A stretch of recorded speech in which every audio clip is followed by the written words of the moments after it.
الحقيقة يعني حدث جوهري أن يقام مثل هذا الملتقى في مدينة جدة، وأن يكون كبير ومعبر بكل أنواع الفنون في مجال الخط والتشكيل والمجسمات، وربط هذا الملتقى كثير من الفنانين في مجال الخط والنحت والتصوير في جدة.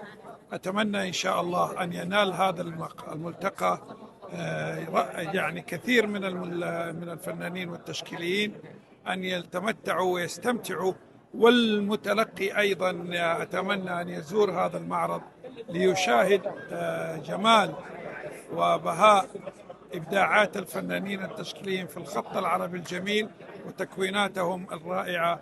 وأتمنى استمرارية هذا الملتقى كل عام، مع تحياتي وشكري للأخ سعود خان على جهوده وعلى العمل الذي قام به، وأتمنى له التوفيق دائما.